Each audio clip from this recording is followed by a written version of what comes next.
جغرافیہ بسا اوقات صرف زمین کا ٹکڑا نہیں ہوتا، بلکہ یہ ایک مستقل سزائے موت بن جاتا ہے۔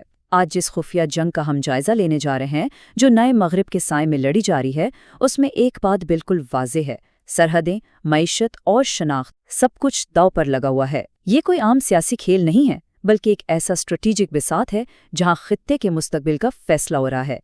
22 کلومیٹر۔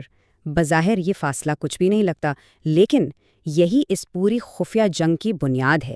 یہ سلیگوری کوریڈور کی چوڑائی ہے، ایک ایسی جغرافیائی خطرے کی گھنٹی جو انٹیلیجنس کے ایوانوں میں مسلسل بجتی رہتی ہے۔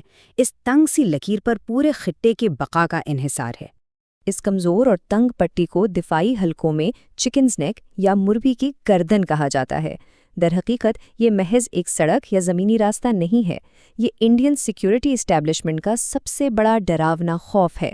خوف اس مبینہ گٹھ جوڑ کا ہے جو شمال سے ابھر رہا ہے، یعنی چین، پاکستان اور بنگلہ دیش، ایک ایسا گٹھ جوڑ جو کسی بھی وقت اس گردن کو دبوچنے کی صلاحیت رکھتا ہے۔ اب ظاہر ہے جب گردن پر تلوار لٹک رہی ہوں تو خاموش تو نہیں بیٹھا جا سکتا۔ اسی بے چینی نے ایک نئے نظریے کو جنم دیا ہے جسے جارحانہ دفاع یا آفینسو ڈیفنس ڈاکٹرن کہا جاتا ہے۔ سیدھی سی بات ہے، دفاع اب صرف بچاؤ کا نام نہیں رہا۔ اس سے پہلے کہ مخالفین کا گھیراؤ مکمل ہو جائے، پیشگی حملہ کرنا ہی اصل حکمت عملی بن چکا ہے۔ اور اگر ان اعداد و شمار کا جائزہ لیا جائے تو یہ گھیراؤ محض ایک خوف کے بجائے ایک ٹھوس حقیقت نظر آتا ہے۔ بنگلہ دیش کا چین پر عسکری انحصار 74% ہو چکا ہے اور پاکستان کا 81%۔ یہ صرف چند ہتھیاروں کی خرید و فروخت کا معاملہ نہیں ہے، یہ ایک ایسا گہرا تصویراتی انحصار ہے جو اس نقطۂ نظر کو تقویت دیتا ہے کہ واقعی ایک منظم محاصرہ شکل اختیار کر رہا ہے۔ تو سوال یہ پیدا ہوتا ہے کہ یہ محاصرہ زمین پر کیسا نظر آتا ہے؟ نئی دلی کے نقطۂ نظر کے مطابق یہ کئی اطراف سے کسا جانے والا پھندا ہے۔ بنگلہ دیش کے لال مینار ہاٹ ایئر بیس پر چینی ساختہ ریڈار کی تنصیب، تیستا دریا کے پروجیکٹ پر کشمکش اور JF-17 طیاروں کی ممکنہ تعیناتی، یہ سب ایک ہی کڑی کے مختلف حصے ہیں جن کا مقصد چکنز نیک کی نگرانی کرنا اور ڈھاکہ، اسلام آباد اور بیجنگ کے درمیان فوری معلومات کا تبادلہ ہے۔ لیکن کہانی کا دوسرا رخ بھی ہے۔ دوسری جانب اسے گارڈنر نظریہ یا باغبان کی حکمت عملی کہا جاتا ہے۔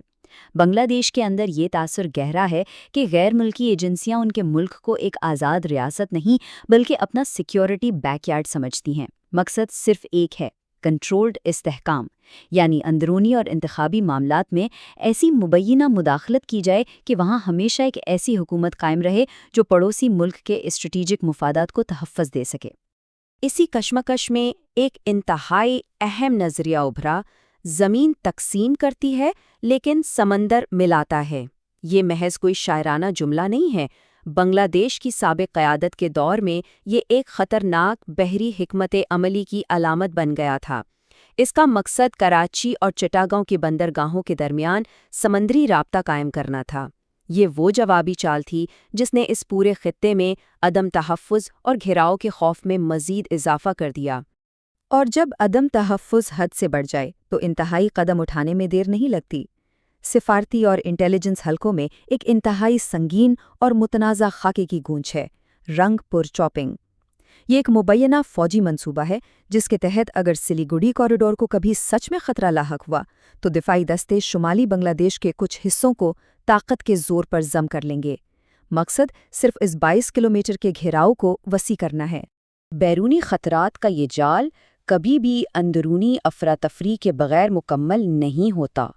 6000 یہ وہ ہتھیار ہیں جو بنگلہ دیش کے ریاستی اسلحہ خانوں سے حال ہی میں لوٹے گئے ہیں۔ یہ ایک بہت بڑی تعداد ہے۔ جب کسی ریاست کے اندر اس پیمانے پر انتشار پھیلتا ہے تو وہ صرف ایک ملک کا اندرونی مسئلہ نہیں رہتا، وہ پورے خطے کے لیے ایک ٹائم بم بن جاتا ہے۔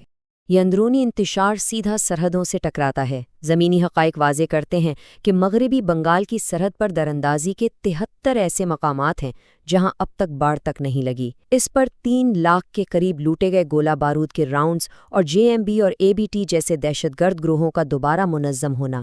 جرائم اور دراندازی کا یہ پورا ایکو سسٹم بیرونی خطرے کو کئی گنا زیادہ مہلک بنا دیتا ہے۔ اس خفیہ جنگ کا ایک اور انتہائی اہم پہلو بھی ہے۔ طویل عرصے تک 1000 زخم لگانے یا 1000 کٹس کی مبینہ پالیسی کا ذکر ہوتا رہا ہے، لیکن اب تجزیہ کار مانتے ہیں کہ کھیل پلٹ چکا ہے۔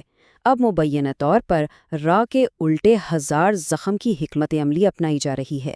یہ الزامات گردش کر رہے ہیں کہ پڑوسی ممالک کو مستقل الجھائے رکھنے کے لیے بلوچستان اور چٹاگونگ ہل ٹریکٹس جیسے علاقوں میں نسلی اور فرقہ وارانہ دراڑوں کا بھرپور فائدہ اٹھایا جا رہا ہے۔ خیر، آج کی جنگ صرف سرحدوں پر گولیوں سے نہیں لڑی جا رہی، یہ شناخت کی جنگ بھی ہے۔ ایک طرف 1947 کی ٹھوس تاریخی سرحدیں ہیں اور دوسری طرف ڈیجیٹل پروپیگنڈے کے ذریعے پھیلنے والا اکھنڈ بھارت کا بیانیہ۔ اسے سافٹ پاور سب ورژن کہتے ہیں۔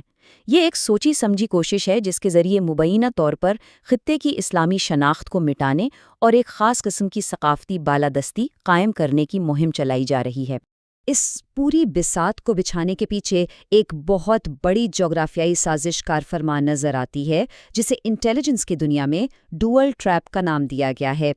اس جال کے اندر بھارت، اسرائیل اور بعض خلیجی ممالک کا ایک مضبوط گٹھ جوڑ شامل ہے۔ اسرائیل سے آنے والے $20 بلین کے دفاعی معاہدے اسی سلیکون شیلڈ کا حصہ بتائے جاتے ہیں۔